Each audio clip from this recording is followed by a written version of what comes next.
자, 오늘은 여러분들 중에 많은 분들이 저지르고 있는 실수를 알려드리려고 해요.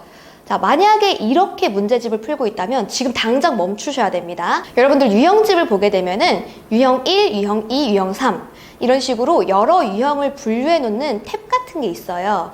그 탭에 그냥 간단하게는 유형명만 적혀 있는 경우도 있고 아니면 박스 자체를 해가지고 그 유형을 푸는 방법까지 서술되어 있는 그런 경우가 있습니다. 그런데 이 박스 내 설명이 자세하면 자세할수록 거의 이거는 해설지에 가깝다라고 생각이 들어요. 왜냐하면 이런 유형은 이렇게 풀어야 돼 라고 전략을 거의 떠먹여주는 거나 다름이 없기 때문입니다. 여러분이 문제를 풀다가 막혔을 경우에 이 위에 있는 박스를 참고해서 푸는 습관을 가졌다라고 하면 사실은 그거를 풀어서 답이 나왔어도 맞은 게 아닙니다. 왜냐하면 나중에 시험에서 오로지 그 문제만 잘라서 나왔다고 가정해봐요. 그럼 여러분들이 정말 그 도움 없이 맞출 수 있었을까? 네, 그건 알 수 없다라는 거죠. 실제로 저희 학원에서도 제 오답률이 높은 학생이 이제 있다고 가정해 볼게요. 그러면은 학습 습관을 파고 들어가 봤을 때 이 박스에 있는 설명들을 약간 습관적으로 참고해서 푸는 경우가 간혹 있었습니다.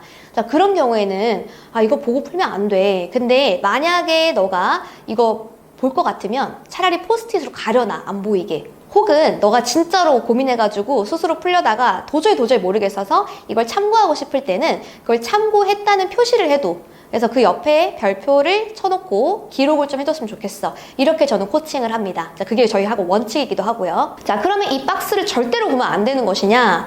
네, 당연히 볼 수는 있겠죠. 네, 고민을 하다가 내가 참고해서 풀 수 있는데 충분하게 내가 혼자의 힘으로 풀어보려고 노력하는 시간은 가지셔야 됩니다. 그리고 그 고민을 충분히 했는데 도저히 못하겠네, 뭔가 도움을 좀 얻어야겠다 라고 생각이 들었을 때는 그 박스를 참고하실 수는 있어요. 자, 하지만 이럴 때는 여러분들이 그 유형 옆에다가 전체 별표를 꼭 해주셔야 돼요. 아까 말씀드렸다시피 내가 이 전략과 방법을 함께 암기를 해서 함께 체화를 시켜서 나중에 이 문제를 다 소화할 수 있을까?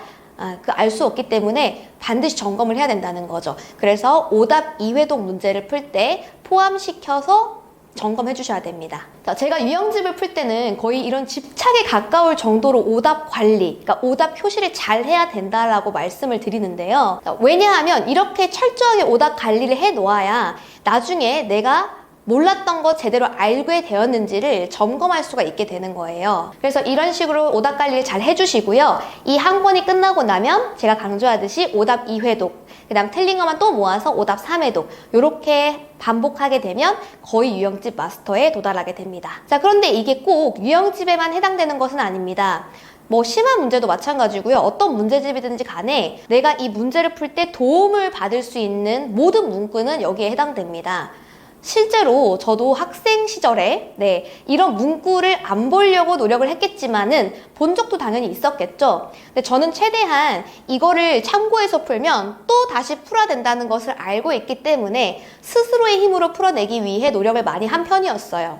그래서 도저히 내 혼자 힘으로 고민하고 하다가 안 된 경우에 근데 해설지는 보기 싫어, 약간 힌트만 하나 주어지면 풀 수 있을 것 같은데, 이런 생각이 들면 그 힌트를 참고해서 답까지 내고, 동그라미로 끝나는 것이 아니라 어떻게 해요? 당연히 옆에다가 표시를 해둔 다음에 점검할 것이라고 해서 2회독 때 포함을 시켰습니다. 네, 오늘은 이렇게 사소하지만 여러분들이 놓칠 수 있는 부분에 대해서 같이 살펴봤는데요. 여러분들에게 도움이 되었으면 좋겠습니다. 다음 영상에서도 다시 만나보도록 하겠습니다.